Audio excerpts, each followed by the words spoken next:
Empezamos con una conferencia sobre el uso de la evaluación de nuevos gobiernos y estamos muy bien representados por el gobierno de Perú, el gobierno local muy importante que es el Jalisco y Gonzalo Rincón de Perú, ¿no? Entonces, empezamos creo con Carolina Toro, subsecretaria de Planeación de Evaluación del Gobierno en el Gobierno del Estado de Jalisco.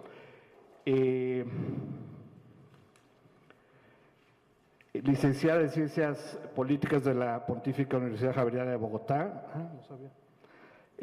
Con estudios terminados de Maestría en Política y Gestión Pública del ITESO, donde también fue profesora de asignatura. Previamente fue directora general de Política Social de la Secretaría de Desarrollo e Integración Social del Gobierno del Estado de Jalisco. Ha acompañado y brindado asesoría y capacitación a distintas organizaciones de la sociedad civil y tiene una larga trayectoria académica. Sin mayores detalles, pues adelante.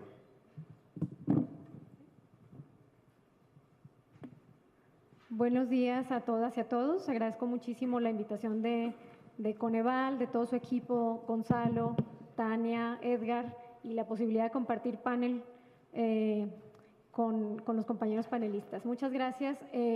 Cuando me plantearon el tema de este panel, bueno, pues realmente es muy pertinente porque es la pregunta que en Jalisco nos hemos venido haciendo durante todo este año.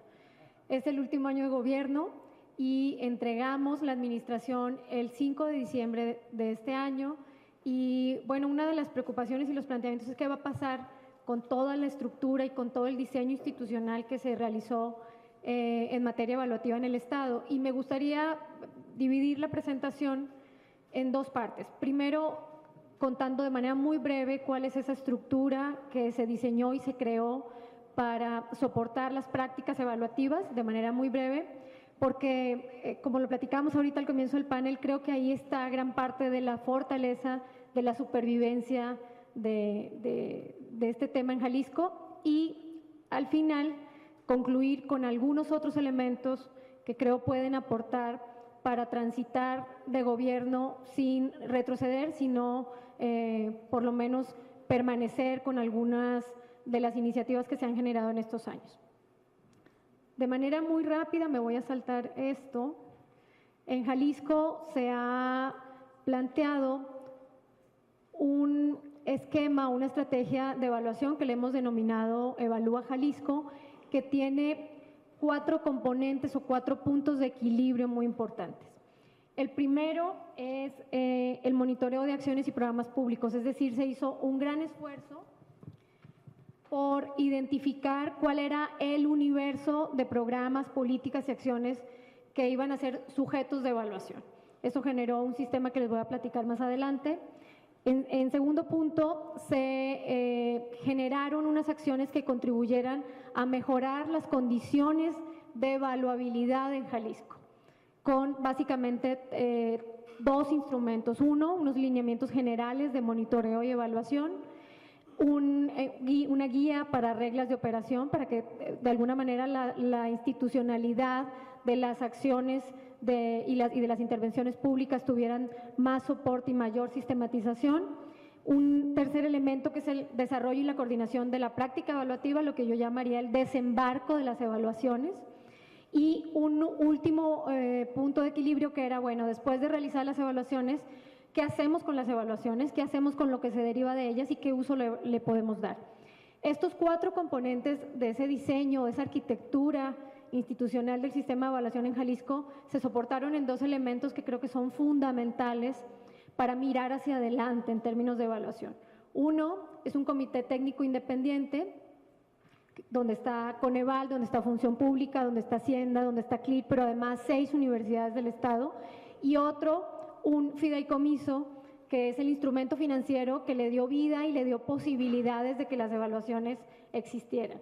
Este instrumento financiero, y yo escuchaba en el panel anterior, uno de los retos más importantes cuando se pretende iniciar procesos evaluativos es la pregunta de quién paga las evaluaciones. y sobre todo en política social o en programas sociales, hacer que el programa pague las evaluaciones, como en un primer momento se planteó, pues era un desincentivo enorme, porque cargarlos al presupuesto significaba que cada peso que se invierte en evaluación se reducía en inversión social, lo cual terminaba siendo contraproducente. Entonces, la creación de este fideicomiso nos hizo superar ese dilema de quién pagaba las evaluaciones. La agenda de mejora, el inventario de programas, que es el primer instrumento, cabe mencionar que estos 4 puntos de equilibrio, que son el inventario de programas, mejorar las condiciones de evaluabilidad, desembarcar las evaluaciones, es decir, desarrollarlas, y luego generar mecanismos de agendas de mejora para usar esas evaluaciones, no se desarrollaron de manera lineal. Es decir, no fue que primero generáramos una estrategia, luego otra y luego otra, casi que empezaron a tomar vida de manera paralela. Pero de manera muy rápida, el sistema o el inventario de programas y acciones públicas ha sido una herramienta que está en la web, que la pueden consultar y que valga la publicidad. Acabamos de desarrollar web.jalisco.gov.mx, donde encuentran todas las herramientas que se han desarrollado en materia de monitoreo y evaluación en el Estado de Jalisco, para no andarlas como buscando en el universo de la red, sino que ya están todas concentradas. Y esta herramienta de inventario, pues tenemos ahora un mapeo de 149 programas y acciones públicas que constituyen el universo o los objetos de estudio de las evaluaciones en el Estado. No me funciona, es a dónde apunto. ¿Y qué tanto se consulta este sistema? Bueno, pues llegamos a tener casi 67,000 visitas al año en el sistema, lo que quiere decir que no solamente se ha convertido en herramientas de uso para la administración pública, para los ejecutores de programa y para los evaluadores, sino también para los ciudadanos, que cada vez más buscan estas herramientas para la consulta de información relevante. Esta es una lámina donde se desglosa los programas, las acciones, por el origen del recurso, si son sociales o no son sociales, pero es una herramienta que está ahí disponible y que ha sido de mucha relevancia para la aplicación del sistema. Ay, no sé dónde estoy enfocando, si estoy enfocando mal.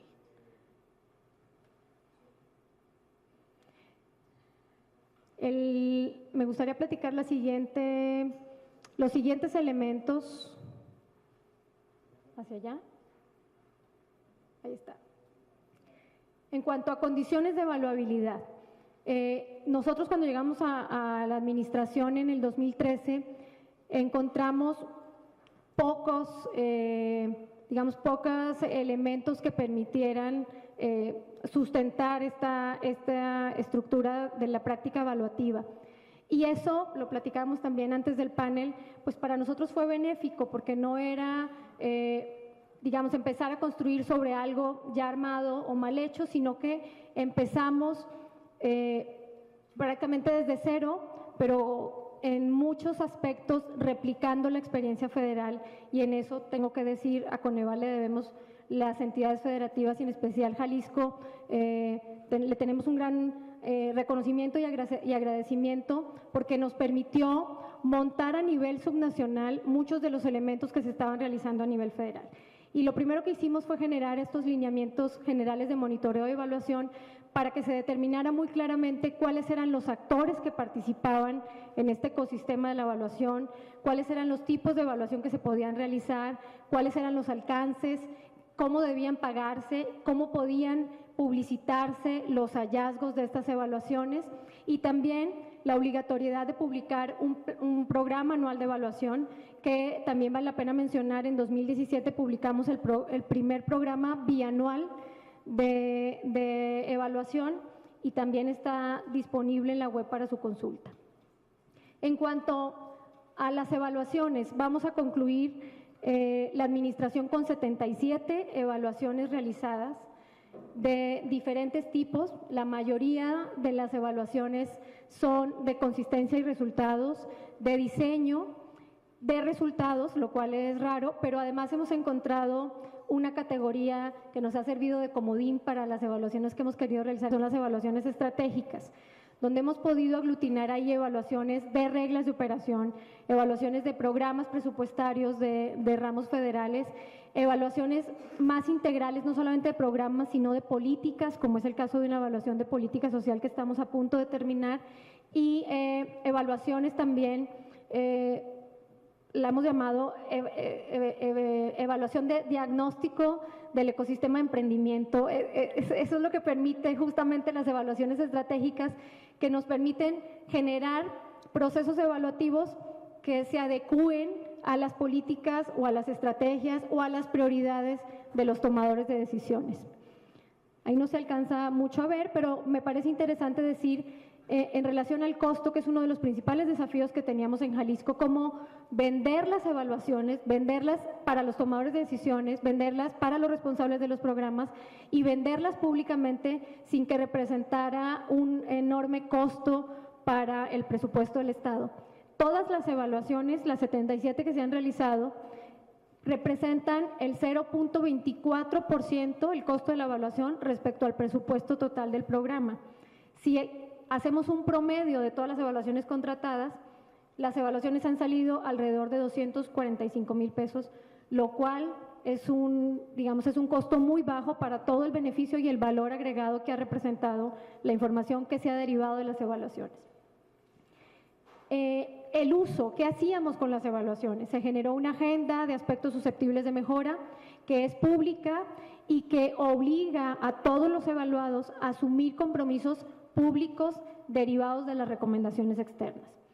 Son 698 recomendaciones que se han derivado de las 77 evaluaciones, de las cuales se han constituido 68 agendas de mejora asumidas por 26 dependencias y que se han convertido en 410 compromisos. No todas las recomendaciones de mejora se han convertido en compromisos. Ese es un ejercicio que se ha hecho posterior al término de la evaluación, en un diálogo y en una plática muy abierta con los responsables de los programas, con el evaluador externo, pero también con la dependencia evaluadora, con la dependencia que coordina la evaluación del Gobierno de Jalisco, y hemos encontrado un punto, digamos, medio entre todo lo que se propone por parte de los evaluadores y aquello que sí se comprometen a realizar los evaluados. En términos de para qué han servido las recomendaciones de las evaluaciones, en su mayoría para rediseñar actividades o procesos de los programas, en otro porcentaje para plantear nuevos componentes o nuevos entregables de los programas, y en una menor medida, pero no menos importante, incluso a replantear la existencia de los mismos programas. Desapareció un programa que tenía 20 millones de pesos, que es un presupuesto, digamos, pequeño comparado con otros programas, pero es presupuesto público, y en ese sentido es muy relevante que a partir de una evaluación se pueda determinar si ese destino es más eficiente destinarlo en otra acción o no. Hemos generado una serie de infografías para que en una pequeña página o en un pequeño pantallazo se pueda ver toda una evaluación. Y hemos generado unas fichas que se han entregado a todos los titulares también para, de manera muy resumida, en 2 cuartillas, y es replicando también los aprendizajes de Coneval, se pueda encontrar la información. Pero hay 5 elementos que, con eso concluyo, nos pueden hacer pensar qué va a pasar con la evaluación en Jalisco, si se va a convertir en un avance o si se va a convertir en un retroceso. Nuestros compañeros y yo pensamos, y somos, creo que, muy optimistas, que el cambio de gobierno representa siempre una oportunidad, porque es justamente el momento en que la nueva administración entra a revisar qué ha funcionado y qué no ha funcionado. Y en ese sentido, nosotros esperaríamos haber contado, cuando iniciamos la administración, con tanta información de tanta calidad, tan sistematizada, y que generara los análisis y los productos que estas 77 evaluaciones ponen sobre la mesa y a disposición del nuevo gobierno. De tal manera que lo vemos como una oportunidad importante, no lo vemos como un riesgo, sino como una oportunidad. Y yo diría que estos 5 elementos que están ahí pueden ser esa llavecita que abra la voluntad política o que abra la disposición de las nuevas autoridades para continuar con esta estructura y con este diseño planteado. Primero, el Consejo Técnico. Es decir, que no es solamente una iniciativa de funcionarios públicos, que seguramente no estaremos en la siguiente administración, sino que ha sido un esfuerzo colectivo, un esfuerzo social y un esfuerzo académico compartido con diversas instituciones de mucho prestigio y de mucha calidad académica. Segundo, el fideicomiso evalúa, porque ya está constituido, estará en el presupuesto que nosotros vamos a dejar con una etiqueta de gasto y por lo menos para la siguiente administración le representará preguntarse qué va a hacer con esos recursos, ¿no? Entonces, también es otra llave para continuar, dejar recursos etiquetados, porque es mucho más difícil que una política pública continúe si continúa con 0 pesos, pero si por lo menos tiene garantizado el recurso de arranque, es mucho más probable que permanezca.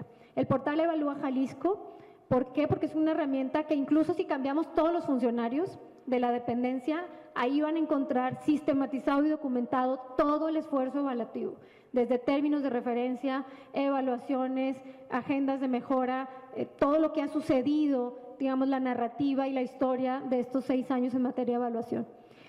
Una cosa que le llamamos servicio civil de carrera de facto, que aunque la ley de servicio civil se presentó en diciembre pasado, bueno, ya hay funcionarios que se han dedicado a este tema, que llevan 12, 20 años en el gobierno de Jalisco y que si bien no tienen asegurada su permanencia, son verdaderos expertos en la materia y han trascendido administraciones conservando un grado de imparcialidad y de profesionalismo muy destacado. Y segundo, no sé si el tiempo ya me lo permite, creo que no, pero, ¿sí? 2 minutos. 2 cosas que hemos generado, estamos generando, una ya está terminada y la otra está próxima a terminar, muy importante para la política social. 2 evaluaciones, una que es una política, es una evaluación de la política social desde la mirada de expertos y técnicos que están haciendo un gran trabajo de gabinete y de entrevistas a profundidad que pretende determinar la integralidad de todas las acciones en materia de política social, incluso generando una dimensión de las brechas en cuanto a poblaciones atendidas, poblaciones que quedaron sin atender en estos 6 años, brechas en presupuestos asignados a la atención de unos derechos y otros no. Y creo que va a ser un excelente elemento que ningún gobierno pudiera desdeñar o pudiera, digamos, obviar para el arranque de una administración. Y un segundo elemento que ya está terminado también y ya lo pueden consultar, es una evaluación que se realizó para la encuesta de beneficiarios de programas públicos.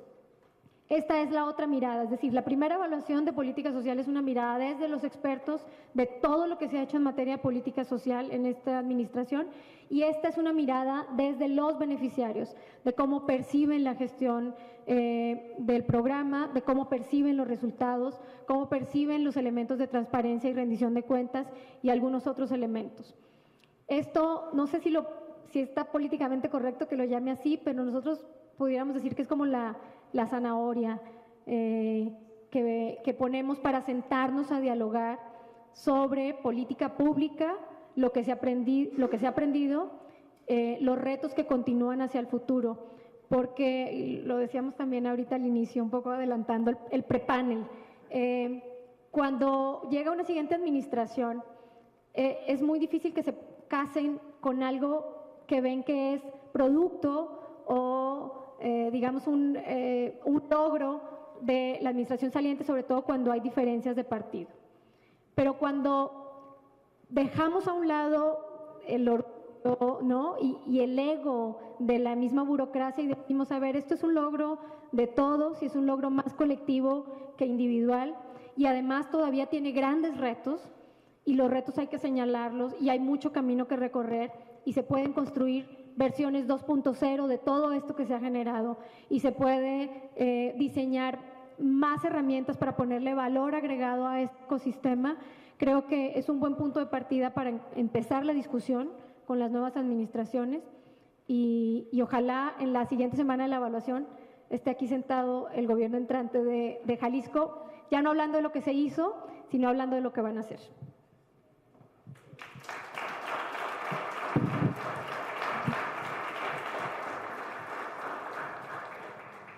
Muchas gracias, Carolina. Muy interesante.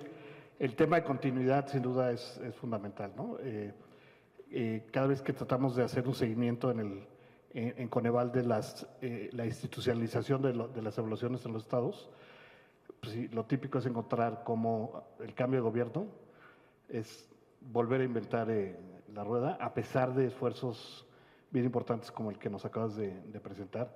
Entonces, ¿cómo hacerle no más para que se usen, sino para que se usen, para que se acumulen en el tiempo y no volvamos a empezar de cero? Muy interesante. Bueno, seguimos con una presentación del exministro de Políticas y Evaluación Social del Ministerio de Desarrollo e Inclusión del Perú, Juan Pablo Silva Máger, economista de la Pontificia Universidad Católica del Perú, una maestría de Administración Pública de Columbia en Nueva York, fue viceministro de Política y Evaluación Social del Ministerio de Desarrollo e Inclusión Social, ha tenido cargos como director de calidad del gasto público, coordinador de los programas de incentivos municipales y del presupuesto por resultado y coordinador del proyecto de asistencia técnica para el seguimiento y evaluación de los sectores sociales. Entonces, muy relevante su experiencia para este tema. Ha sido consultor de diversos organismos internacionales. Pues bienvenido, adelante. Buenas tardes. Comenzar, Gonzalo, equipo de Coneval, muchísimas gracias por la invitación y poder estar acá. Yo ya no estoy en el sector público desde diciembre del 2016, ahora estoy en el sector privado, debo decir, extrañando muchísimo el sector público. Y cuando recibí el correo de Gonzalo dije, no, tengo que venir. Es así, tengo que tener ahí un pie cerca de estos temas que son tan relevantes y que tienen escala y que pueden cambiar la vida de muchas personas, ¿no? Entonces, gracias, Gonzalo, a todo el equipo por darme la oportunidad de estar acá. Yo quiero, en realidad, es más una conversación y compartir experiencias que hemos tenido. Yo he estado 20 años en el sector público y he enfrentado muchos cambios, idas y venidas, y quiero compartir con algunas cosas que hemos hecho bien, que hemos hecho mal, y algunas que nos faltan por hacer. Solamente para puntear, o sea, señalar algunos de los retos que tenemos delante, ya se han mencionado varios.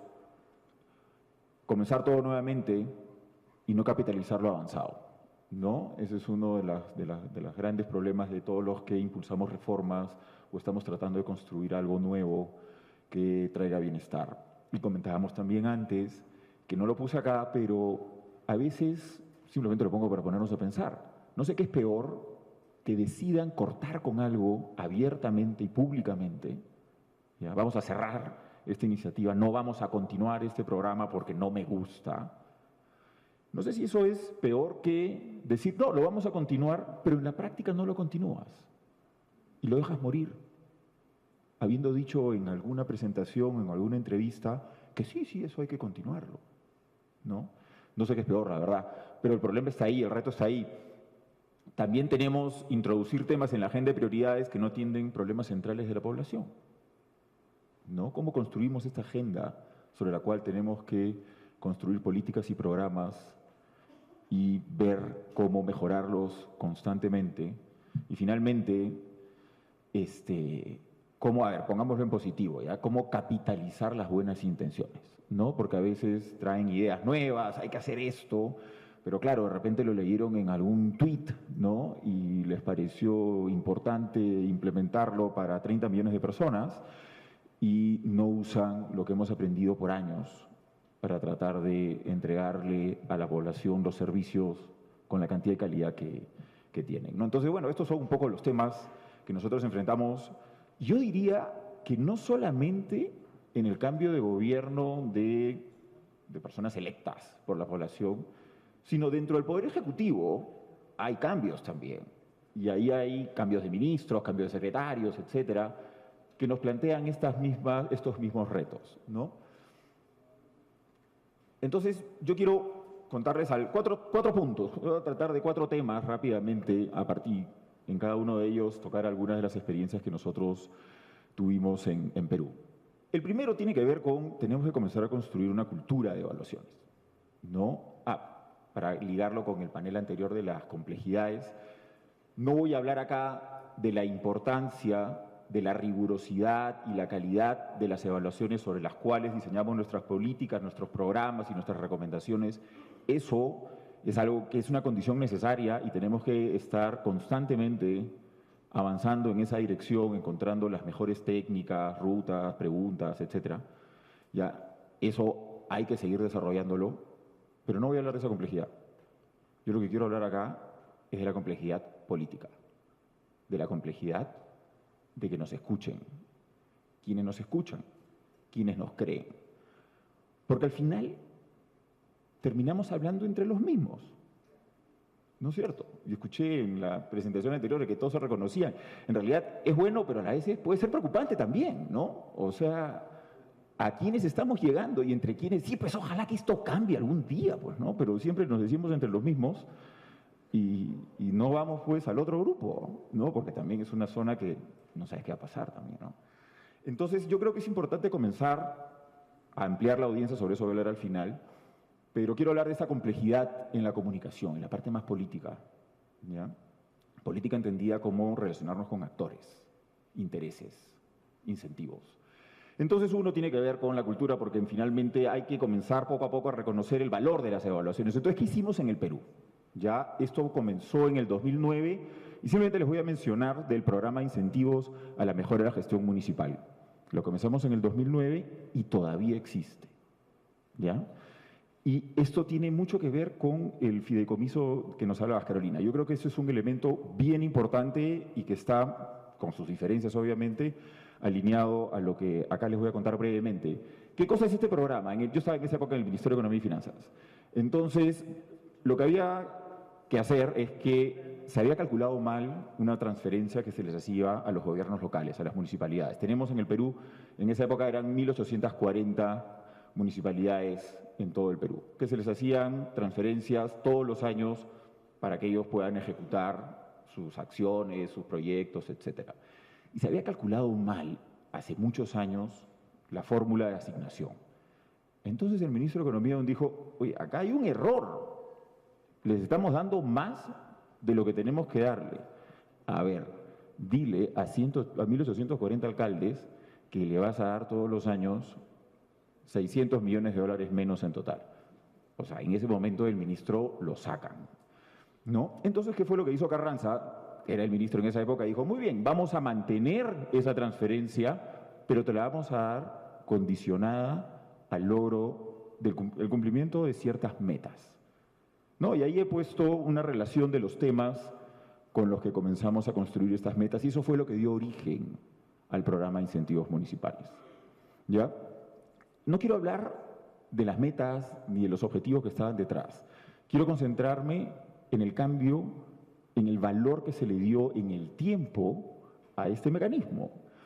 Porque al principio, claro, era un problema, y claro, la gran discusión de cómo determinan las metas, cómo evalúas y cómo tú puedes recoger información de municipalidades realmente remotas, ¿ya? Y ahí hay una cosa histórica que yo no sé, bueno, en fin, no sé si es también cultural, pero el último día todos comienzan a enviar la información, el último día, ¿ya? Pero bueno, más allá de eso, con el tiempo lo que quiero contarles para pasar a al siguiente punto es, cuando ya yo era viceministro de Educación y visitaba colegios en muchos distritos, me encontré con muchos alcaldes, ya que su interés era obviamente tener más plata, que mostraban el éxito de su gestión a través de los resultados de incentivos municipales.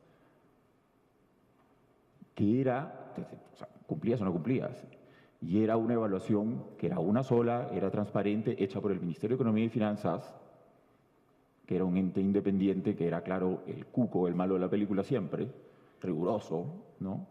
No siempre, la verdad, pero que comenzaron poco a poco a verle el valor político a este tema de definir metas, tratar de lograrlas y generar algunos cambios.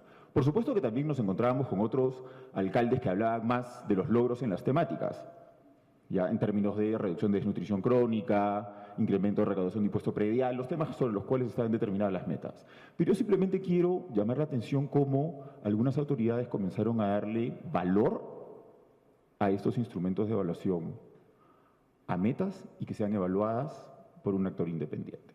Y hasta ahora están, El otro tema del que quiero hablar es sobre la calidad y la independencia, es el vínculo con la academia. ¿Ya? Acá estoy pensando en actores. Ya no estoy necesariamente, no quiero tocar el tema sobre la importancia de mejorar, como ya dije, la calidad de las evaluaciones, que eso hay que hacerlo siempre, sino cómo tú sumas socios para proteger las recomendaciones.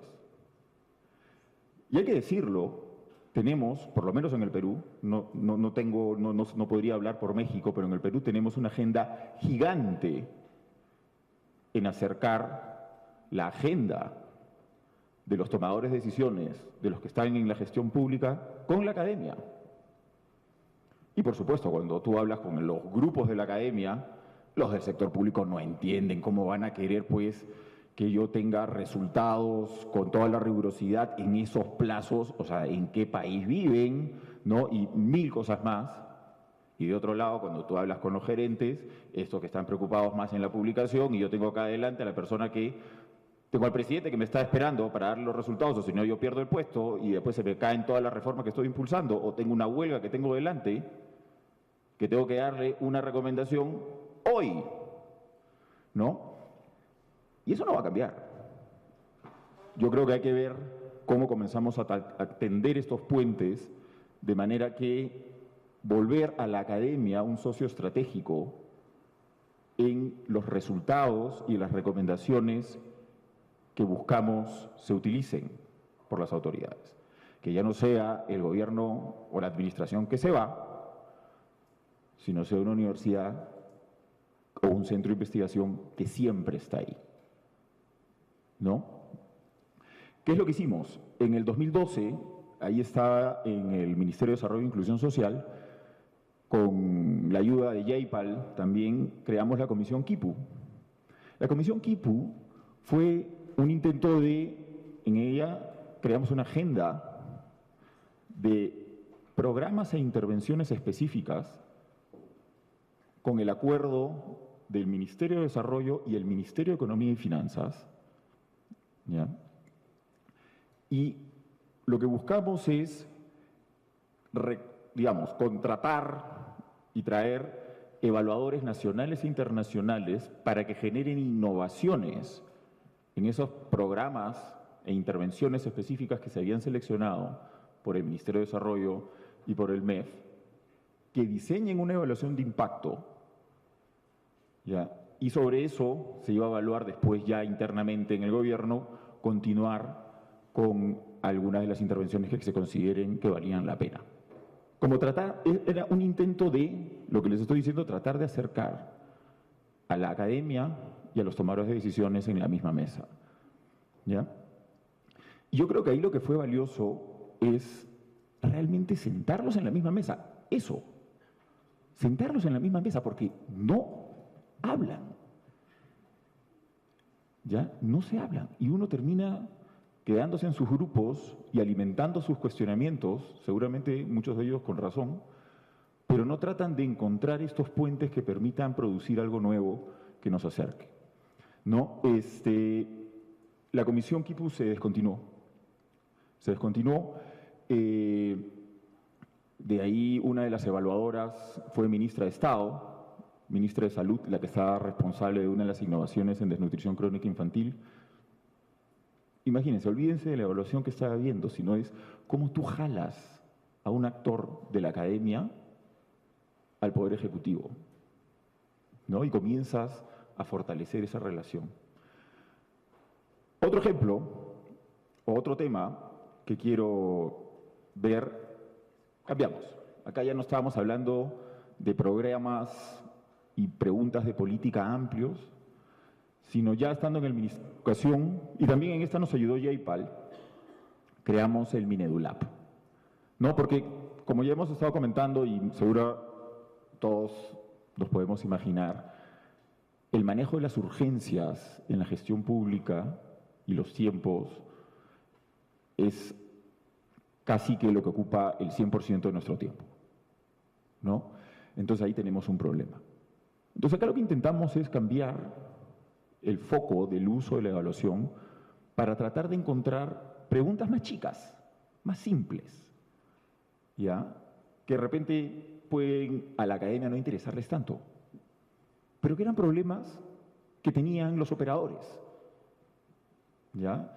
Entonces creamos el Minedulab y simplemente contarles una de las intervenciones que nosotros hicimos. Yo era viceministro de Gestión Institucional del Ministerio de Educación y a mi cargo estaban todas las inversiones en educación, toda la política de inversión, y desde el Ministerio nosotros hacíamos transferencias condicionadas a los directores de escuela para que ellos implementen mejoras en sus escuelas y no tener que ir por toda la ruta burocrática para ejecutar los recursos, sino que vayan directamente al usuario final. Muy bien, pero ahí teníamos una serie de problemas nosotros, ¿no? Porque transferíamos los recursos a las cuentas de los directores, había todo un sistema de vigilancia, de auditoría, pero no todos retiraban los recursos y no todos se ponían al día en cumplir con los mecanismos de rendición de cuentas. Entonces comenzamos a introducir los mensajes de texto para ver cómo esto podía elevar el funcionamiento de este proceso de transferencias. Estamos hablando de transferencias de más o menos 250 millones de dólares, de los cuales cerca del 15% antes de introducir este mecanismo de los mensajes de texto no se sacaban, no se retiraban de las cuentas, ¿ya? Y comenzamos a hacer esto y lo hicimos con una evaluación de impacto, ¿no? Ahí, justamente con toda la información administrativa, que ese fue otro tema que comenzamos a introducir para tratar de darles agilidad y tomar recomendaciones de esa unidad, de ese laboratorio, para ir mejorando la gestión de esa transferencia. Entonces, mi punto acá es cómo estos pequeños cambios pueden ayudarnos a familiarizar a todos. No solamente acá aprende digamos, el responsable, el que está en la gestión pública, sino también el académico, el que no tiene un conocimiento de la gestión pública, que todos poco a poco comencemos a aprender el negocio del otro actor, haciendo. Yo creo que esa es una ruta que va a ayudar mucho a la consolidación de las evaluaciones y sus recomendaciones para que estén en la voz de más personas y no solamente del que se va. Y para terminar, que es el último, y en eso sí no tengo ejemplo, ¿ya?, que es ampliar la audiencia, ¿no? Que es un poco lo que les decía al principio. Nosotros hablamos mucho entre nosotros. Y si lo que queremos, hablando de proceso de transición de autoridades que son electas, yo creo que tenemos que comenzar en ampliar la audiencia de los resultados de nuestras evaluaciones, de los beneficios de nuestras evaluaciones, tanto desde los aspectos de orden institucional, transparencia, eficiencia, como de romper ciertos mitos y decir, no, así no era. Si lo haces de esta otra forma, da mejores resultados. Mira lo que hemos encontrado. Pero acá hay lo que en la audiencia en la que yo estoy pensando y les estoy proponiendo comenzar a discutir, a pensar, no es en la audiencia de los usuarios solamente. Es en la audiencia que buscan los políticos, los que van a ser electos. Tenemos que comenzar a llegar a todos, que nos entiendan. Tenemos que comenzar a pensar en acercarnos a los medios de comunicación. Estoy seguro que más de uno ha sufrido entrevistas con periodistas que realmente es un poco difícil, ¿no? El entendimiento de las cosas y que las preguntas, no, es impresionante. Y como uno dice, vamos a ir por acá y te sacan una cosa, bueno, puede haber mala intención también, pero yo creo que también hay una parte en que no entienden de esto, no entienden. Entonces yo lo que quiero llamar acá la atención y con esto quiero terminar, es, tenemos que comenzar a pensar en ampliar la audiencia y que comiencen a desarrollarse otro tipo de herramientas, contratar otro tipo de perfiles en nuestras instituciones. Ya muchos economistas, ¿no? Comentábamos también antes, tenemos que comenzar a contratar comunicadores, pero de verdad. Tenemos que contratar gente que nos ayude a decir, no entiendo nada de lo que me estás diciendo, ¿ya? Y así es la respuesta que te va a dar el 80% de la población. Entonces, ahí hay un problema que hay que resolver. Entonces, hay que traer a las personas que nos ayuden a establecer esos canales en la línea de las cartillas que ustedes tenían. Y estoy seguro que ahí hay un mundo por explorar, ¿no? Entonces, yo creo que ahí tenemos que repensar lo que estamos haciendo también y añadir elementos a la complejidad. Gracias.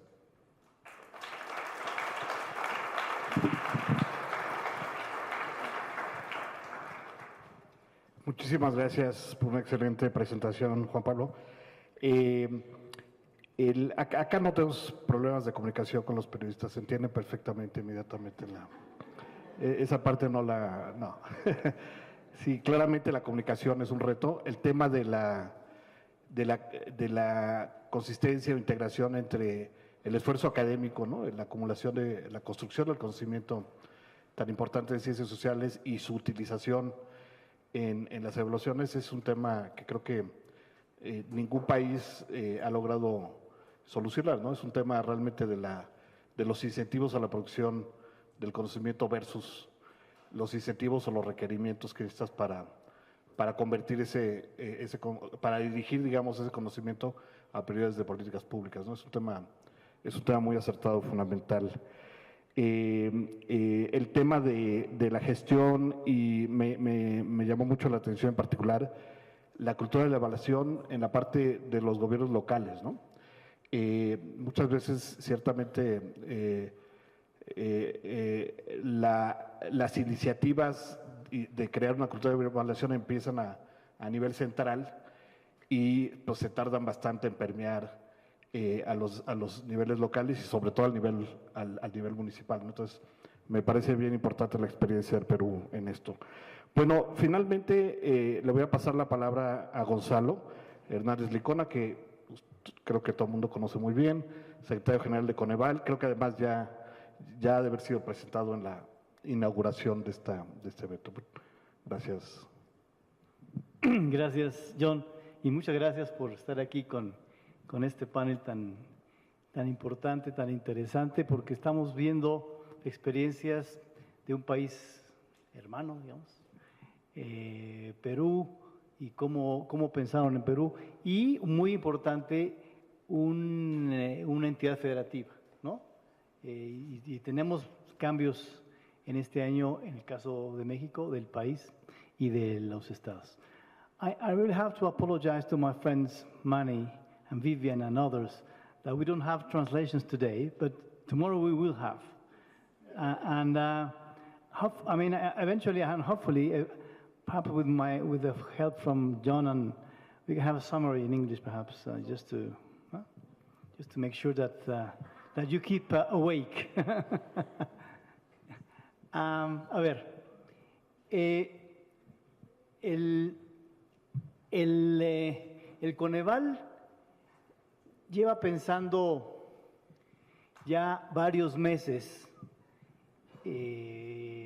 más de varios meses, desde el año pasado, de qué tipo de información deberíamos generar o resumir para cuando fuera el año 2018 de elecciones y de competencia y de un nuevo gobierno federal y varios gobiernos estatales. Entonces, llevamos pensando mucho tiempo en eso porque ya llevamos 2 o 3 cambios de administración y cada vez somos, digamos, mejores en prepararnos para lo que viene, en el sentido de que seguramente la información que el Coneval y otros generan podría ser de utilidad para un gobierno nuevo. Estoy seguro que lo ha sido en el pasado, y por eso hemos estado preparándonos en los últimos meses. De hecho, recientemente, aquí están las fotos de 4 distinguidos mexicanos que están ahí. Y los 4 distinguidos mexicanos y sus equipos lo que está ahí son ejemplos de algunas de las propuestas o sugerencias que hemos oído en los últimos meses de campaña. No sé ni quién dijo qué, no importa. Entonces aquí hablamos de establecer un programa integral en consulta, hospitalización a domicilio, transformar el programa de becas CONACYT de talento, impulsar la universidad ciudadana, becas mensual equivalentes al salario mínimo. Tenemos varias, son un ejemplo nada más.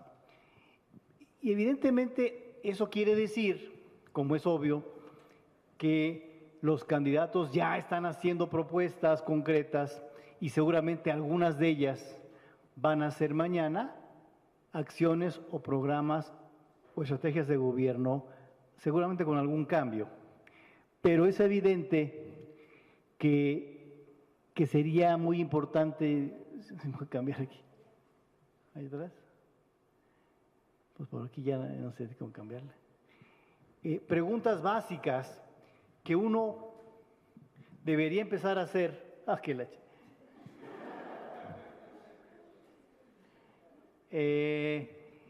Preguntas básicas que uno como evaluador y seguramente como ciudadano debería empezar a hacerles a los candidatos, que son ¿cómo hacemos la hospitalización a domicilio? ¿Por qué pensamos que esta es una buena idea? ¿Nos basamos en qué evidencia para decir que es una buena idea hacer ese ejercicio? ¿Cuánto va a costar el ejercicio? ¿Cuál es el costo? ¿Se van a hacer o no pruebas piloto para ver si esto que pensamos es efectivamente una buena idea? ¿Cuántas personas tienen internet o cuántas personas están fácilmente asequible el programa que estamos pensando? Y por eso les lanzamos literalmente en internet, no en internet, porque se las mandamos a sus oficinas y luego lo pusimos en internet, 15 preguntas muy obvias con la esperanza de que los candidatos a cada una de sus propuestas pudieran contestarlos ellos mismos, no para que lo mandaran al Coneval, sino para tratar de un poquito hacernos pensar a todos que son preguntas básicas de los ciudadanos, que son básicamente las que dije hace rato, pero no veo bien lo que dice, son 15 preguntas, pero la primera decía algo así como, ¿cuál es su punto de vista sobre una política integral social? ¿En qué está pensando cuando dice mañana quiero un México tal? ¿En qué política social está pensando? Y que sea integral. O sea, ¿en qué México está? ¿Cuál es la visión de México en lo social de ese candidato? Porque con esa visión empezamos a saber si las propuestas aisladas que estamos obteniendo tienen sentido con ese elemento integral. Porque si no, parecerían como parches, ¿no? O parecerían como ocurrencias. Entonces, ¿en dónde de tu pensamiento y tu visión del país social caben las propuestas? ¿Cuál es el objetivo que quieres lograr con esa propuesta y qué quieres resolver con esa propuesta? ¿Qué quieres resolver? Porque otra vez, es muy fácil lanzar propuestas sin decir, bueno, eso como para qué es, digamos, ¿no? Porque se ven bonitas, porque son atractivas para el electorado. Ya decíamos, ¿cuánto cuestan? ¿Qué vas a sacrificar de presupuesto o de otras cosas para darle cabida a este programa nuevo? ¿Qué vas a sacrificar? ¿Cuánto va a costar en total? En fin, son 15 preguntas que las lanzamos como para participar de manera muy marginal, digamos, en las campañas, no, por supuesto no directamente en las campañas, sino para preguntarnos qué estaría preguntándose el electorado con 15 preguntas. Ahí están, quién sabe qué les vaya a pasar a esas respuestas eventualmente, pero al menos fue una idea de cambiarlas. Entonces, de ponerlos a pensar. y que ellos lo contestaran. Pero lo que sí es claro es que cuando un gobierno nuevo empiece a partir de diciembre, el federal, el Coneval hará este tipo de preguntas a ese gobierno cuando esos gobiernos ya de manera oficial pongan o vayan a poner en marcha esas políticas públicas concretas. Son preguntas que el Coneval va a hacer. Díganos, por favor, cuáles son sus indicadores de resultados. Díganos, por favor, en qué evidencia se basó para decir y suponer que esta es la vía mejor para resolver tal problema. Entonces, eso vamos a enfrentar y vamos a preguntarle al gobierno nuevo. Dentro de las cosas que hicimos para compartir con los candidatos nuevos, con los candidatos de este año, federales sobre todo, fue nos parece, un buen documento que resume muchos de los hallazgos del Coneval, que le llamamos Informe de Evaluación de la Política de Desarrollo Social 2018. Y ahí lo hicimos a propósito en el primer trimestre, lo terminamos y lo publicamos el primer trimestre de 2018, precisamente porque era para este año, era para que los candidatos pudieran tener información importante desde nuestro punto de vista sobre la política social y que eventualmente el ganador pudiera utilizar parte de esta información resumida. Y hay tres elementos que quiero destacar aquí, a ver cómo los ves tú. Uno primero es simplemente el diagnóstico de la evolución de la pobreza multidimensional, tal y como nos pide la ley general.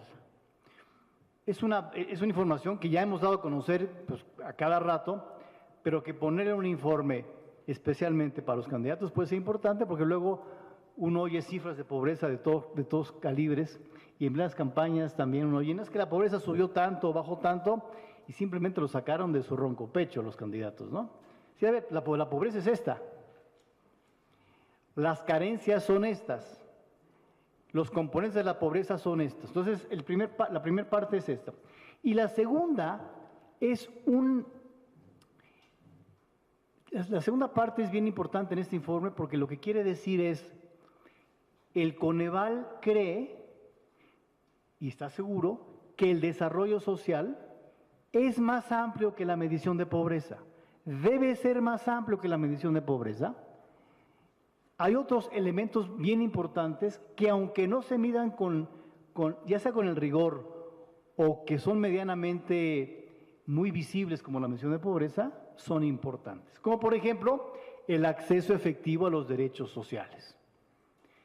No hay un indicador definitivo del acceso efectivo a los derechos sociales en México, está en construcción, hay varios, pero ya ese indicador implica pues darle a la Constitución mexicana el objetivo central que tiene de política pública. En el artículo 1 y 4 de la Constitución mexicana hablan del acceso a los derechos efectivo. ¿Qué implica calidad? La medición de pobreza no tiene calidad adentro porque no es factible fácilmente ponerla. Bueno, ni modo de no hacerle caso a la calidad de la educación ni a la calidad de la salud porque el indicador de Coneval no lo mide. O lo incluimos mañana la calidad en el indicador de pobreza o generamos un conjunto de indicadores más amplios que la pobreza y que tienen que ver con el desarrollo social.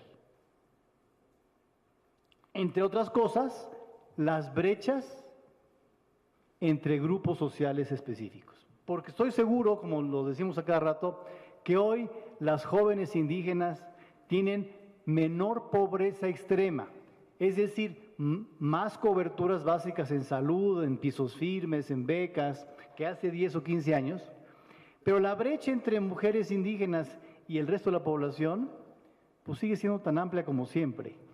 Y en un país tan desigual como el mexicano, solamente ver la parte mínima de pobreza es ver un cachito muy chiquito del desarrollo social. ¿Qué vamos a hacer? ¿Qué va a hacer el siguiente gobierno para no solamente reducir la pobreza, sino reducir las brechas en materia de todo, de casi todo, económicas, políticas, sociales, entre todos los grupos tan diversos como lo que pasa en México. ¿Qué va a hacer el siguiente gobierno para tener un país eventualmente con mayor igualdad de oportunidades o mayor igualdad de participación en las actividades económicas y políticas sociales? Y después un conjunto de recomendaciones. Entonces, ese es un documento que expresamente el Coneval diseñó para, no sé si alguien le puede cambiar aquí porque ya, bueno. Es como Harry Potter, claro, ¿no? In guardia leviosa. Y luego, entonces, son preparativos que hemos venido haciendo los dos ejemplos anteriores. Y esto que está acá es ni más ni menos que el resumen de lo que hacemos cotidianamente en el sistema de medición y de evaluación y de monitoreo de la política social desde el Coneval, y a veces junto con otros colegas como socios como Hacienda. Esto es lo que hacemos de manera sistemática y lo que el Coneval va a hacer sistemáticamente con el nuevo gobierno. Aquí la pregunta es, no solo basta con que el Coneval lo haga, sino es cómo le vas diciendo, cómo el nuevo gobierno y las diferentes secretarías, ministerios, los nuevos gobiernos estatales, van a saber que esto es lo que vamos a hacer junto con ellos, porque no podemos hacerlo sin ellos, o queda muy trunco. Si el Coneval pone a hacerse cosas sin el conocimiento y la participación del evaluado, si esa palabra es medio fea, pero de la persona que está recibiendo el proceso de evaluación, ese ejercicio nos lleva muy, muy lejos. Como con los siguientes gobiernos decimos, oigan, por cierto, hay una medición de pobreza que se va a seguir haciendo independientemente de quién gane. Es más, si las personas en el Coneval cambian, si la ley no cambia, la medición de pobreza va a seguir. Alguien más la va a hacer, pero va a seguir la medición de pobreza. Van a continuar, al menos inicialmente en el gobierno, el conjunto de procesos para mejorar la forma de medir a los programas presupuestarios con sus matrices de indicadores y sus marcos lógicos. Eso pues va a seguir un ratito. Eso no está tan en la ley, pero hay normas que lo tienen. Van a seguir seguramente muchas herramientas de evaluación, unas que ya empezaron y que van a continuar hasta 2019 o 20, y otras que habrá que diseñar expresamente para un gobierno con objetivos diferentes y programas nuevos a los de ahora. El Coneval y seguramente Jalisco y muchos otros han diseñado evaluaciones específicas para los programas específicos del gobierno nuevo. La Cruzada contra el Hambre es un buen ejemplo. La evaluación de la Cruzada contra el Hambre es una evaluación que se hace porque existió una Cruzada Nacional contra el Hambre. No es que estuviera diseñada desde hace mucho tiempo, pero sí hay que hacerla, y hay que hacerla junto con los participantes de la Cruzada Nacional contra el Hambre. Si no, no hay, o sea, una evaluación en donde no hay cooperación y mínimos elementos de intercambio con los programas, con los secretarios, con las secretarias, incluso con el presidente, es un proceso de evaluación que no lleva a ningún lado, ¿no? Entonces, ¿cómo hacemos para que este proceso continúe a pesar de las normas que ya están, con un gobierno que a lo mejor no sabe tanto o no sabe mucho a veces de lo que está pasando en esos procesos, ¿no? Y esto implica que con diferentes herramientas de evaluación pensemos en para quiénes son especialmente esos instrumentos de evaluación y qué queremos que suceda en su uso. Porque las evaluaciones no son para todo el mundo. Unas son más para Hacienda, otras son más para el programa, otras son más para el ciudadano, y por eso tenemos muchas formas de medir y de evaluar, para que haya un conjunto de información, una evidencia conjunta, que tenga varios actores relevantes para su uso. Y en este uso hay 2 o 3 elementos fundamentales. Al final de cuentas, la evaluación es para mejorar, para aprender, para saber qué estamos haciendo bien o no, y como rendición de cuentas. Y para esto hay varios actores que lo reciben. O sea, para unos la rendición de cuentas es más importante que el aprendizaje. Por ejemplo, para la oposición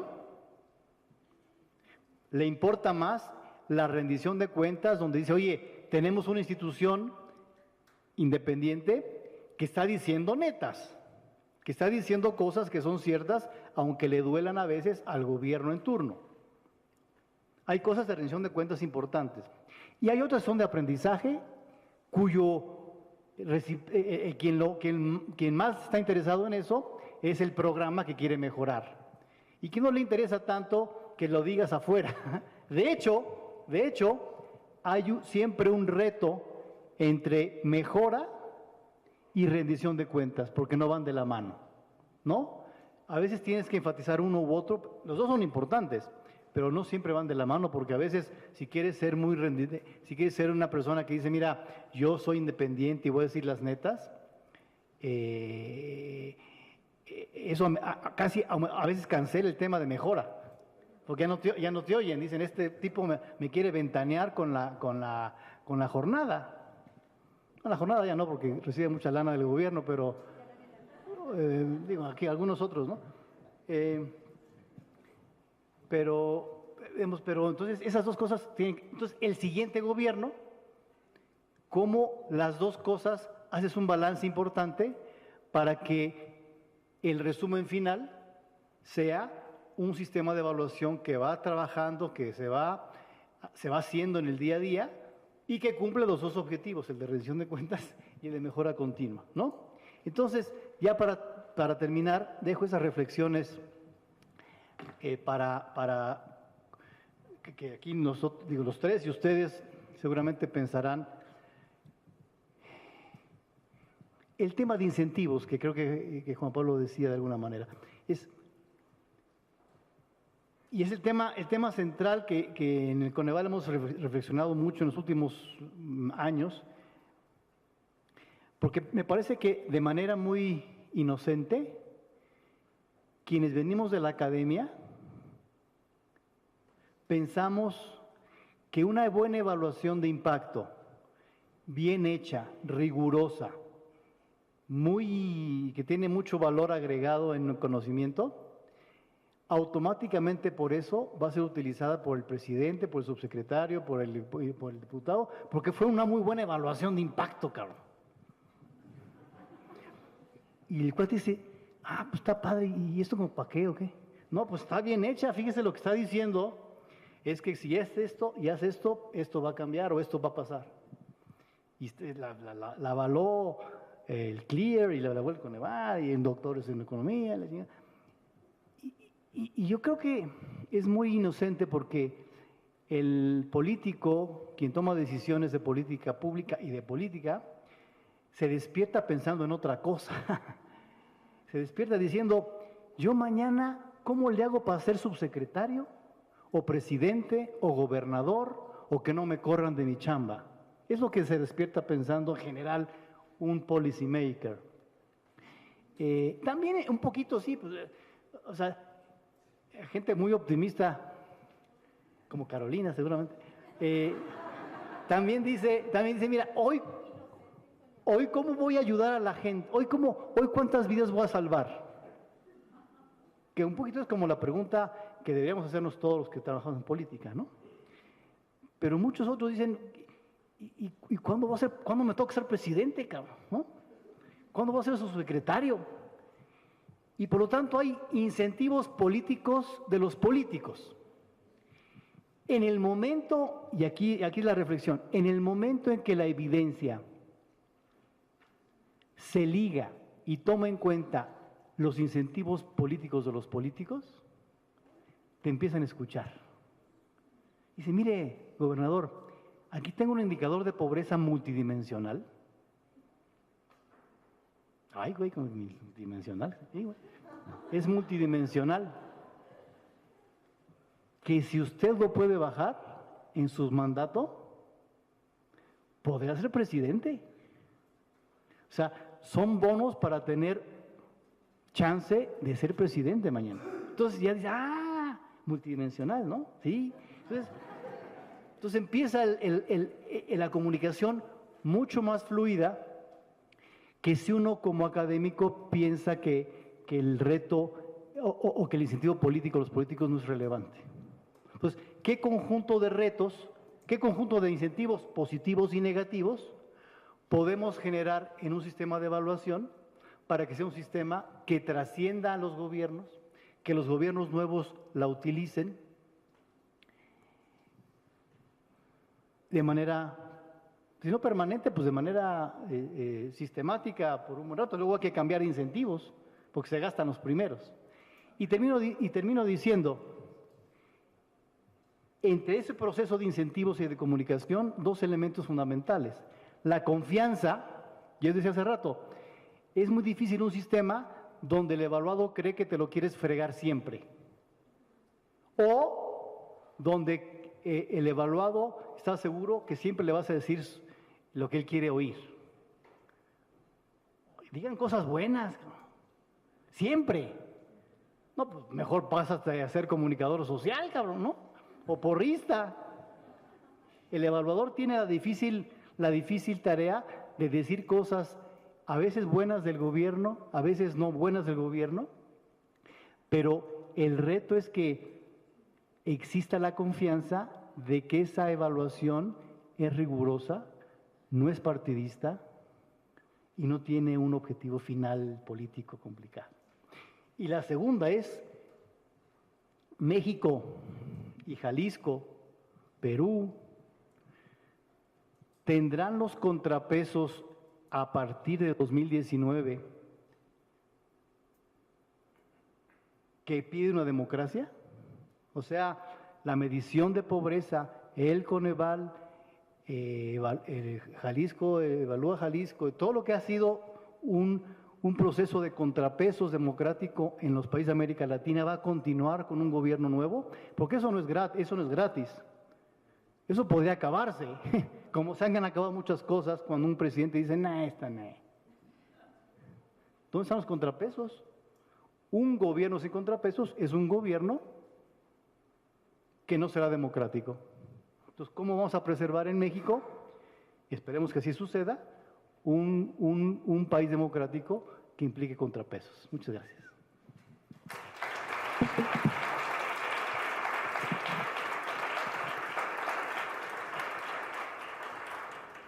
Muchas gracias, Gonzalo.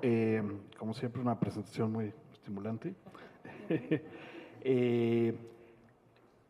No sé si, bueno, voy a empezar primero a resumir muy brevemente en español, exacto, y luego voy a, and then I will try to summarize in English, but without all the richness that we got in this very rich presentation of series of presentations. Déjenme primero enfatizar algunos temas que han estado a través de las tres presentaciones. Obviamente el tema central del uso de la información.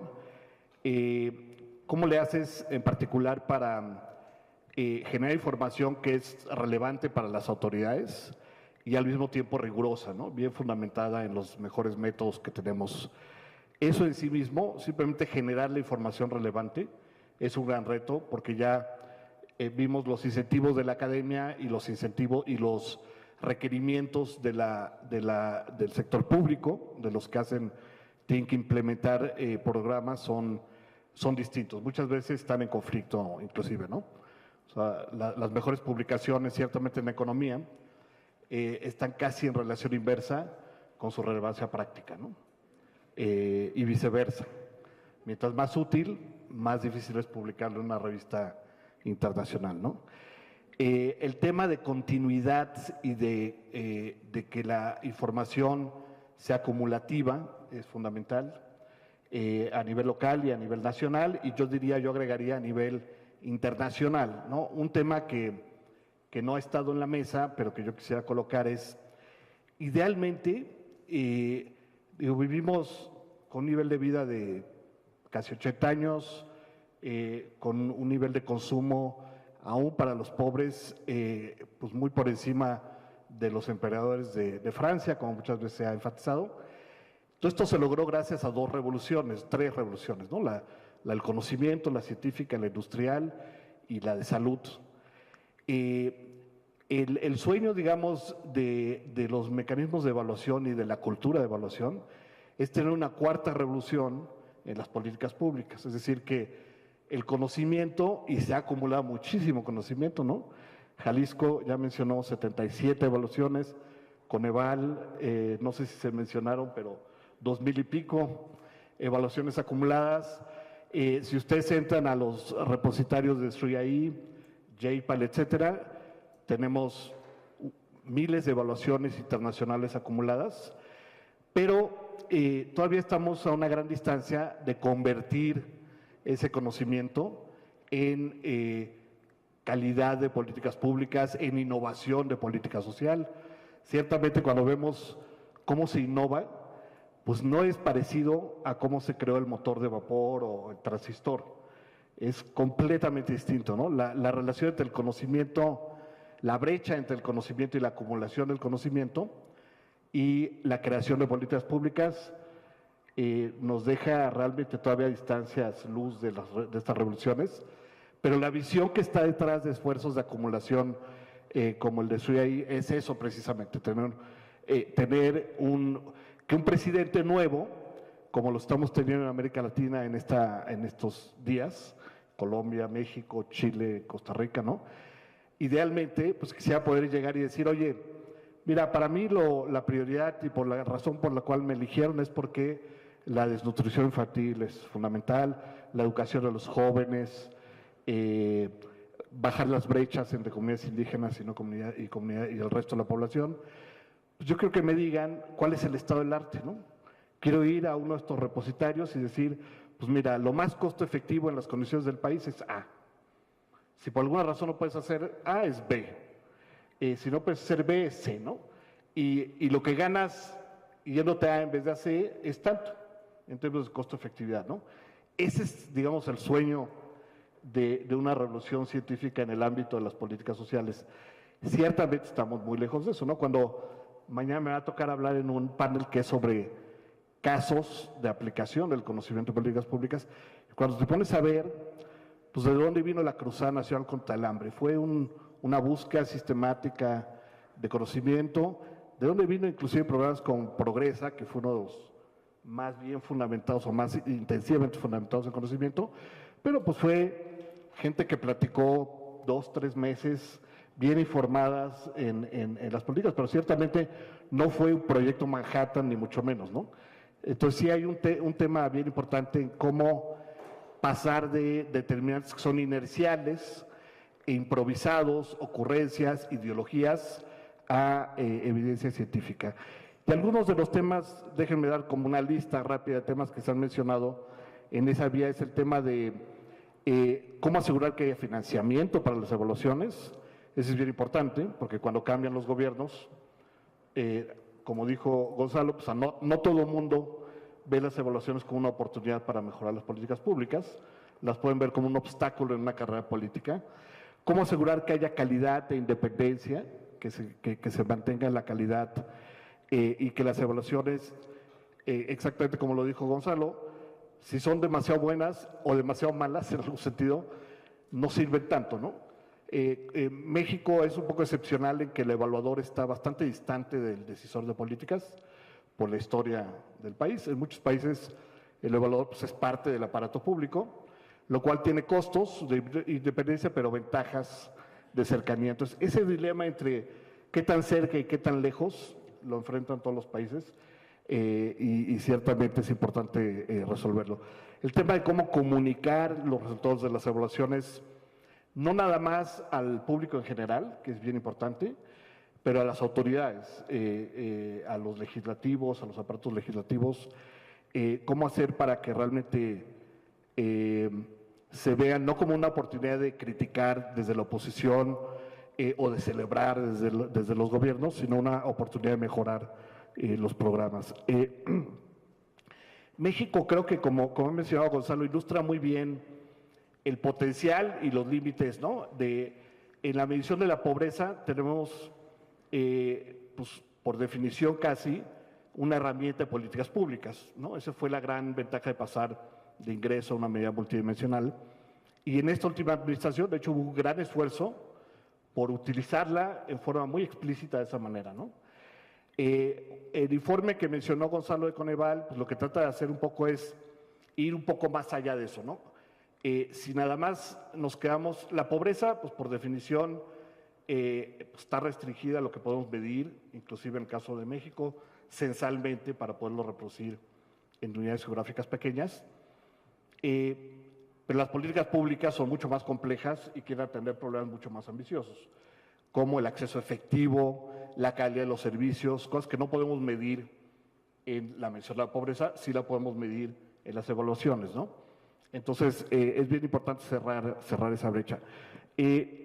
Déjenme terminar acá y resumir un poquito en inglés. Let me mention in English some of the things very briefly that I said, no? I mentioned that it's very important to have to close the gap between the generation of knowledge that we have in many evaluations at the local level, at the national level, and at the international level through institutions like 3IE or JPAL or many other foundations which are trying to gather the very important body of literature which is being generated across the world in the last decades. But we face a very important challenge in terms of how we close the gap between that knowledge and actual policy making. There's a political challenge, there's an incentive challenge, because what politicians do and what politicians have to do is very different than what academics or evaluators or evaluating institutions have the incentive to do. But there's also a technical problem, no? I have seen many efforts of presenting evaluations in such a way that a policy-making principle could see the whole field and say, look, this is my priority, I was elected for this reason, and this is what the international evidence, the best international evidence of practices shows for a country in Mexico's conditions. This is the most cost-effective, this is the second most cost-effective, and I would choose in terms of maximum income impact per peso spent, no? I think we are very far from that, unfortunately, and it's a political, an institutional, a cultural problem, but it's also a very clear technical problem. We don't have really a tool to do that, no? As you know, as many of you know, all the there's an additivity problem, no? We have all these evaluations that we have are not even, there's evidence in economics, certainly, that even if you use the same data with the same assumptions, you get different results. If your assumptions are different and the data is different, all the more. And if, as is most common, your data are different, and you're trying to see what worked in Kenya, might it work for Mexico, or for Chile, or for the US, in different conditions, institutionally, budgetary, politically, etc., I think we still face a big challenge, ¿no? So I want to leave it at that. Lo quiero dejar ahí y abrir la discusión para preguntas al panel de esta muy estimulante conversación. Gracias. In English, I want to open it for questions. In English, I will try to translate, or in Spanish, or der auf Deutsch, or Gracias.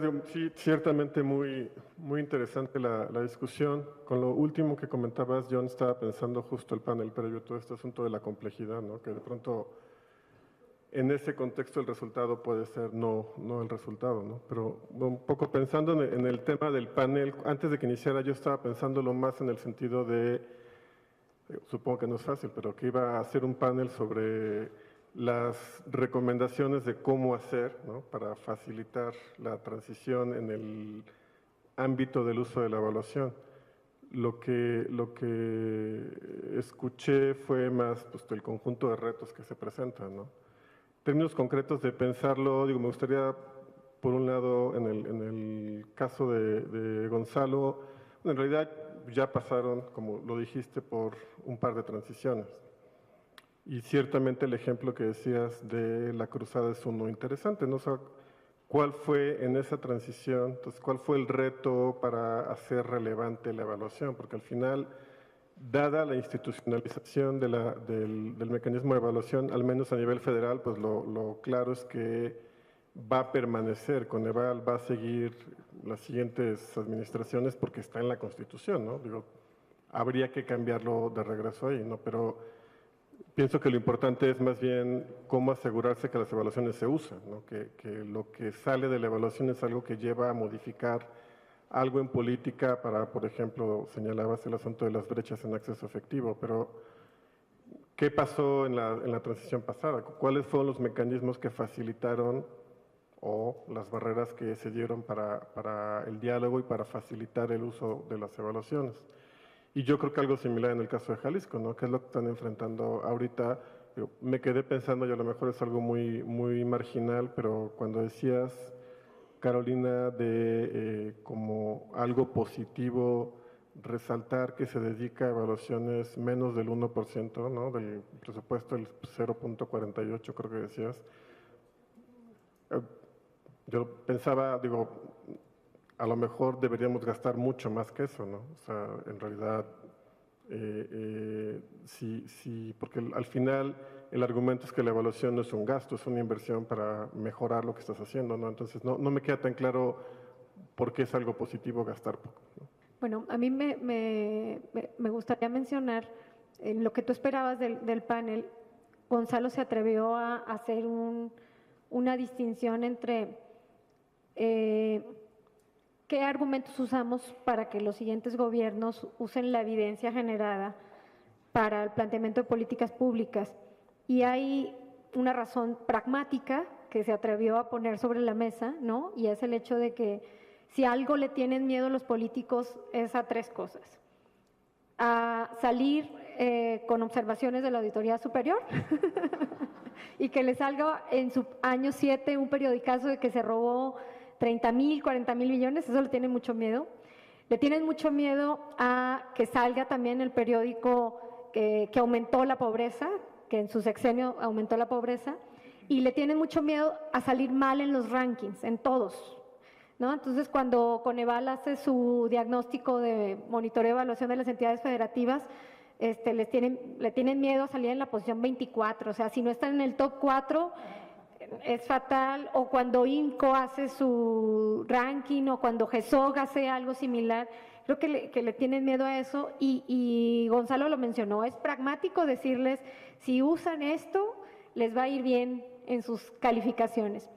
Debería ser, eso no debería ser el tema, ¿no? Pues simplemente hay que usar la evidencia para que las políticas públicas mejoren, y debería ser esa la única razón y la única motivación.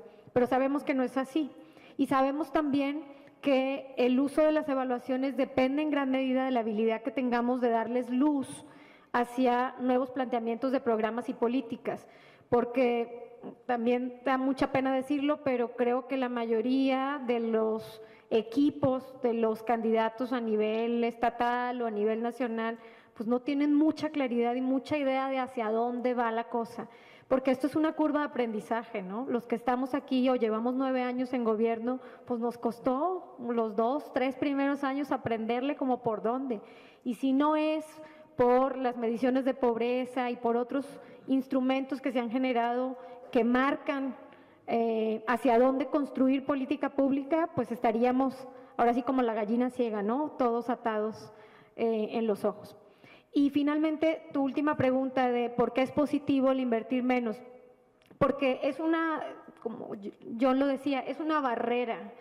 Es una barrera que tenemos los que hacemos evaluación o los que promovemos las prácticas evaluativas. Siempre la pregunta, hablando en medios de comunicación, que por cierto en Jalisco esta semana tenemos una mesa con 2 muy buenos periodistas y muy críticos periodistas locales para hablar de esto, de evaluación desde los ojos de los periodistas. Siempre la pregunta es, ¿y cuánto costó? ¿Cuánto costó la evaluación? Siempre es la primera barrera que hay que superar. Si ya tú le dices al diputado y al medio de comunicación que costó el 0.24% del programa, dice, ah, bueno, ¿y entonces qué dice? ¿No? O sea, es como la primera barrera que hay que superar para hablar de lo importante que es la evaluación y la evidencia y la información generada a partir de las evaluaciones.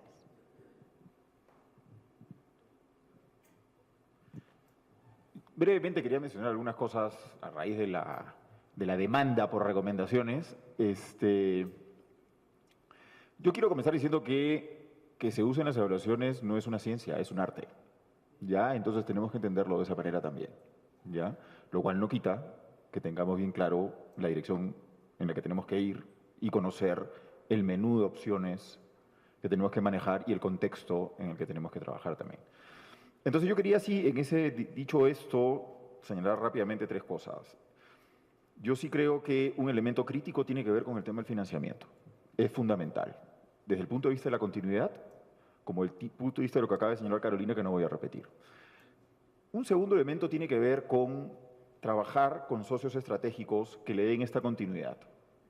¿Ya? Entonces, acá simplemente volver a repetir que tenemos que pensar en la academia, tenemos que pensar también internamente en el Poder Ejecutivo la relación con finanzas, tenemos que también pensar, y con esto quiero terminar, en la población. Entonces, cuando nosotros queremos influenciar en un político, yo lo que quiero sugerir para pensar es, no pensemos en el camino directo.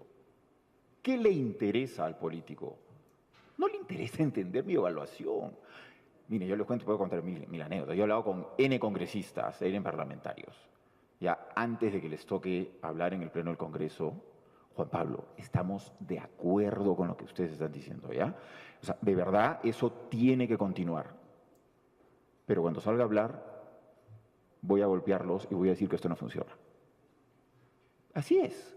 Y eso va a seguir siendo así, ¿ya? Entonces, mi punto ahí es, desde el punto, o sea, pensando en afectar conductas, no solamente intuitivamente, sino realmente traer a la gente que maneje el análisis de conductas y que podamos realmente tener una estrategia de cómo podemos entrar en ese campo. Hablemos con la gente. Tenemos que convencer a la gente y ver cuál es el menú de cosas con el que comenzamos a captar su atención. Y ahí la palabra esta última que yo puse es audiencia. Tenemos que ampliar nuestra audiencia. Porque de las menciones que estabas diciendo, Carolina, ¿cuáles eran? Todas tenían que ver con lo que puede aparecer en medios de comunicación, con lo que va a opinar el público. Hay que ver al público, tenemos que trabajar sobre él, ¿no? Entonces, nuevamente, yo creo que ahí hay que repensar esa otra parte que está involucrada con la política, con las conductas, con los intereses, y ser estratégicos y salir de lo que sabemos hacer. Ya, claro, nosotros sabemos hacer evaluaciones. Ese es otro business, ese es otro negocio. Lo necesitamos. ¿Ya? Y finalmente, yo creo que el menú de soluciones, Gonzalo dijo una cosa bien importante en cómo manejar esto, yo creo que es una buena explicación de porque esto es arte, en que tú tienes que ser agresivo, pero a la vez, oye, no, esto yo no se lo voy a contar a nadie, déjame trabajar contigo, necesitamos organizaciones independientes, sólidas y creíbles, pero a la vez tenemos que tener los responsables de dar la cara, tener equipos en los cuales uno puede ser plenamente transparente e innovar con esa tranquilidad de que si no funciona, no se va a saber, ¿ya? Es difícil lo que estoy diciendo, pero tenemos que comenzar a construir un menú, o sea, no podemos comenzar a tratar de buscar una sola solución. Y de repente queremos esa que nos gusta, pero para llegar a ella tenemos pues que dejar de hacer evaluaciones de impacto. No estoy proponiendo eso, Osmar, tranquilo, pero yo sí creo que tenemos que no pensar o no buscar una única solución. Tenemos que tener un menú y tratar de armar una estrategia que nos permita acercarnos a la revolución de la que hablaba John. Gracias.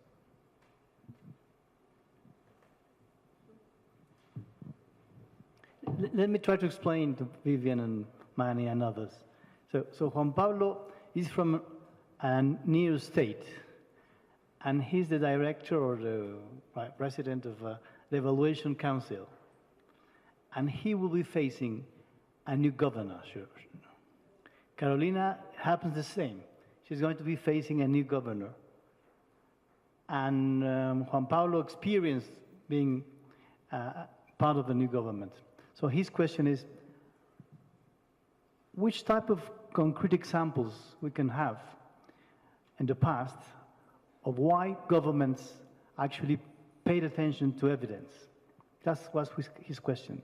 So in our case, 5 years ago with the new federal government, it was very interesting because the new president and the new team, they realized that we already had an official poverty measurement, and they should follow that indicator.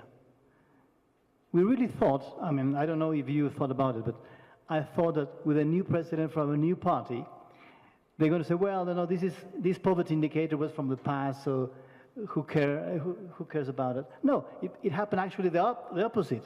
They really paid attention on our, which is the official poverty measurement, and one of the most important objectives of this government had to do with poverty, according to this definition. So when that happened then, together with the case that governors and presidents don't like poverty to go up, if you put them together, then it is very natural that new governments with that indicator are eager to listen of what programs reduce poverty in various dimensions. So the interesting thing, Juan Pablo, was that starting with this government and with other state governors, instead of us knocking at their doors saying, well, we have these evaluations saying that you can reduce poverty this way or with this type of programs, it happened the other way around. They started asking us what type of evidence we had in order to reduce poverty according to various dimensions. And it happened because of the transition period 5 years ago. That is why I said at the beginning that for us, and perhaps for you and for you guys, the new transition period starting in July is going to be very important to try to convince the new government that the evidence we have is important for them. And we have to be very practical here. Incentives are important because they are practical. They change behavior. Huh? It's not only about evidence being rigorous, it's about incentive as well. I keep telling this anecdote. I don't know if I told it a year ago. I'm going to repeat it anyway. So my youngest son, when he was little, 5, 6, 7, we kept telling him, brush your teeth. It's important that you brush your teeth. Why? Well, because otherwise your teeth will fall off. And we showed him evidence. What would happen if you didn't brush your teeth? Say, well, yeah, right. He couldn't care less until he met a girl. So he started paying attention to girls. And then he went, so Daddy, what is all this about the brushing your teeth stuff? So their incentives make him put attention to evidence. Now he brushes his teeth every day. So the analogy with government is... ¿Tenemos tiempo para una última pregunta? ¿O no? Ah, sí. Ilse.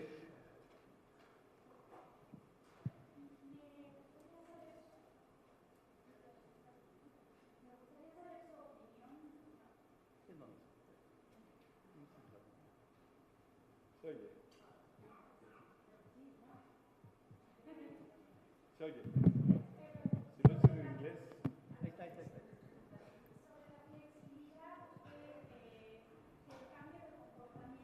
Funcionarios o de los operadores de los programas para la utilización de la información o de la evidencia de las evaluaciones. Si no tienes flexibilidad en la modificación operativa de los programas, el hecho de que te den una evaluación, sea positiva o negativa, puede influir en que no uses o que no estés abierto a escuchar las evaluaciones. Entonces, me gustaría saber qué opinan ustedes en cómo generar esa dinámica entre rendición de cuentas y flexibilidad para realmente poder modificar con base en evidencia la política pública.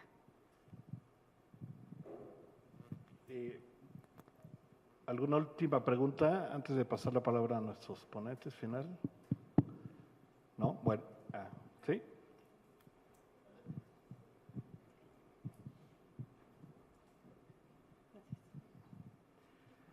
Bueno, mi pregunta va un poco relacionada con lo que tocaron sobre la información hacia otras personas sobre las evaluaciones. Y va un poco más dirigida hacia la información que la población recibe de esas evaluaciones. Sí es un poco obvio que muchos legisladores no entienden de las evaluaciones, muchas personas que están al frente de organizaciones de la sociedad civil no entienden la metodología de evaluación, muchísimo menos la población en general entiende de qué le estás hablando cuando le dices funciona un programa, no funciona un programa, ¿no? Pero al final de cuentas, la población es la que vota y la población es la que decide sobre nuestros gobernantes, ¿no? Somos la población la que… Entonces, creo que aquí hay una importancia alta de transmitir ese conocimiento desde la academia, desde los evaluadores, desde los expertos, hacia la población en general, por medio de encuestas de percepción, etcétera, ¿no? Pero no sé, ¿qué opinan ustedes de qué tipo de información es la que tiene que generarse y qué tipo de instrumentos y herramientas es la que tiene que generarse para poder transmitir ese tipo de información? Muchas gracias. Dos preguntas bien complejas e importantes y con 1 minuto para resolverlas. Bueno, yo empiezo y ustedes acá. No sé cuál es la respuesta, pero yo creo que lo que Juan Pablo decía hace rato es importante. El proceso y los sistemas de evaluación y el intercambio con los programas, con los ministerios y esa relación es un arte, no es una máquina, no es una evaluación de impacto rigurosa, no es un stata, es tú cómo dices las cosas para que al final se escuchen. Y vas dependiendo de cuál es el interlocutor y el humor del interlocutor y de dónde viene y qué le pasó en la mañana, de eso depende mucho el tono, las formas, ¿no? Pues igual como a nosotros, digo, si tú me quieres convencer de algo, pues ahí tienes de varias, o me lo restregas en la cara y me dices, ahora haz esto, o me lo pides por favor, o haz una combinación de cosas, y yo creo que ese es el arte del convencimiento. Los ejemplos que tú ponías con el Congreso, pues son así. Entonces, pues no es que haya un manual que dice haga esto. Lo que sí es relevante, me parece, es uno, tener la posibilidad de generar la información rigurosa. La generación de la información tiene que ser rigurosa, ¿no? No te daba los dientes, te estoy diciéndolo porque lo sé, ¿no? El programa tiene esos problemas, te lo digo porque lo sé y lo digo con un instrumento técnicamente bueno. Ya cómo lo comunicas, ya cómo convences de que ese instrumento tiene que ser utilizado, me da la impresión que es un arte.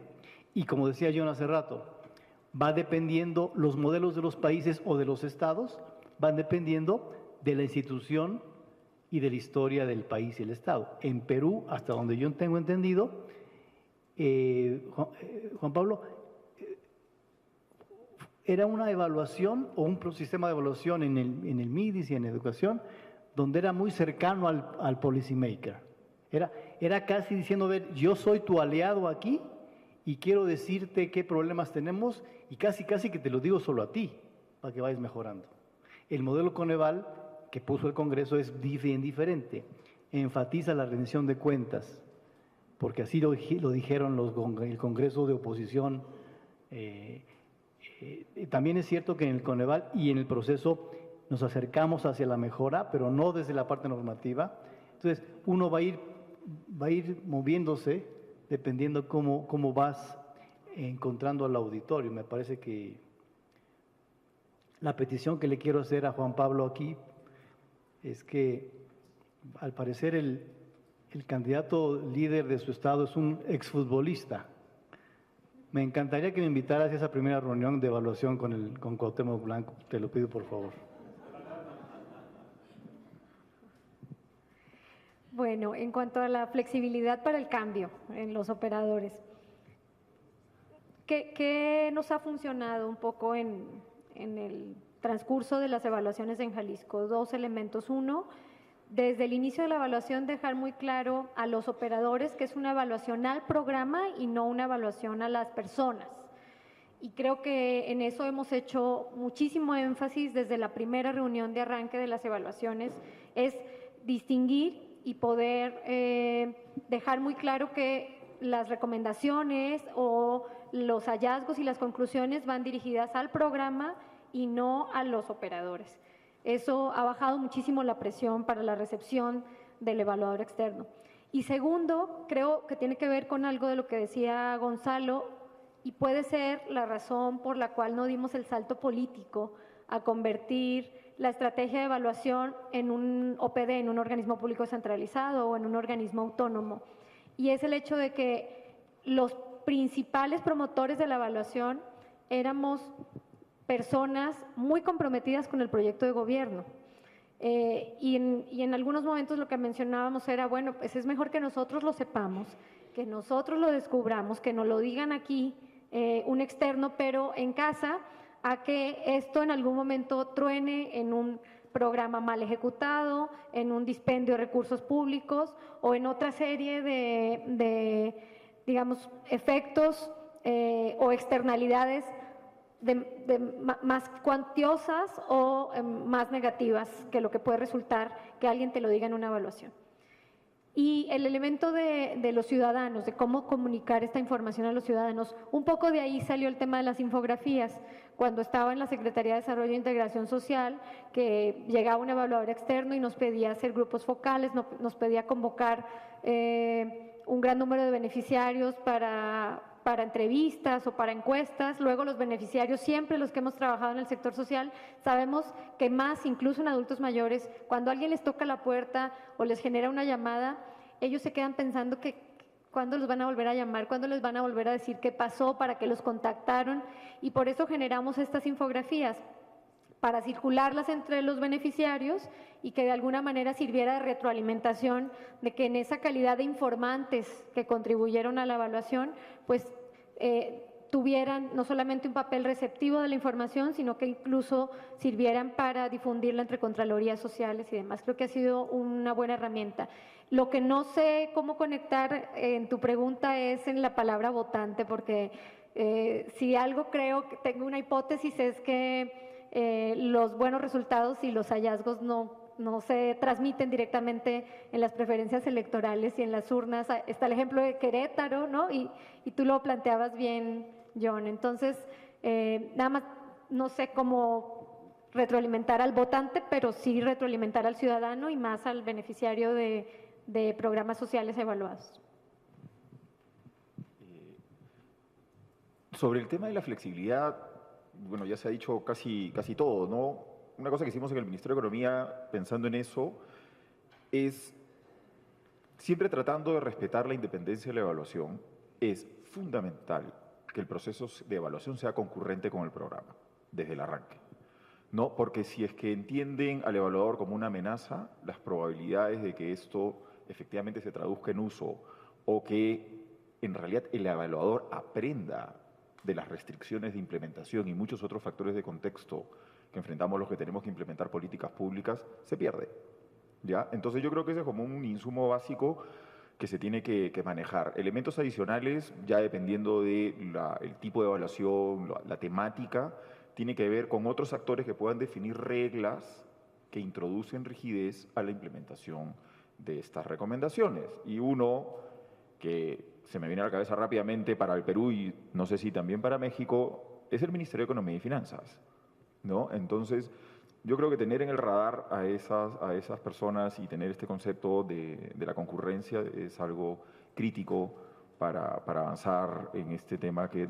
repito, lo del arte, pero que podemos introducir con varios elementos concretos.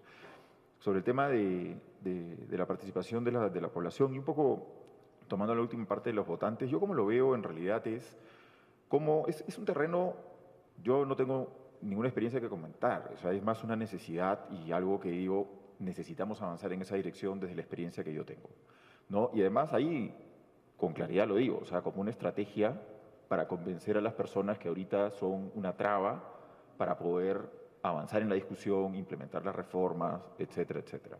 Entonces yo lo que creo es que de lo que se estaba mencionando, hay muchos elementos que podemos comenzar a mirar en términos de las infografías, las preguntas que tú mencionabas, Gonzalo, yo creo que hay muchos elementos que deberíamos comenzar a mirar, observar, analizar, evaluar, qué tipo de efectos están teniendo.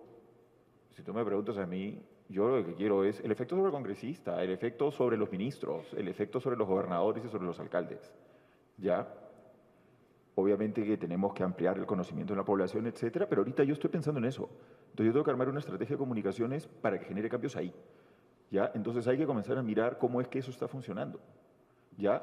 De comenzar a que las preguntas que tú planteas eventualmente sean preguntas que también surgen de la propia población y digan, esta es mi pregunta, ¿no? Entonces, ¿qué otras preguntas se está teniendo? No sé, para el Perú, tema de corrupción, por ejemplo, ¿ya? Entonces, algo que diga, este es un socio, y comenzar a partir de una, yo creo, cosa acumulativa, comenzar a construir una relación con un sector que creo que con el cual al menos desde mi experiencia en el Perú, no lo hemos tenido en el radar. Siempre hemos tratado de ver, en el principio, cómo entrar en economía y finanzas, cómo afectar las decisiones de un grupo reducido que toma asignaciones de recursos públicos, contratación de determinado tipo de gente, decisiones de priorización sobre políticas, ¿no? Ahí es donde hemos tratado de concentrarnos. Pero sí, esto está llevándonos a ciertos límites que yo creo que hay que comenzar a revisar. Muchas gracias.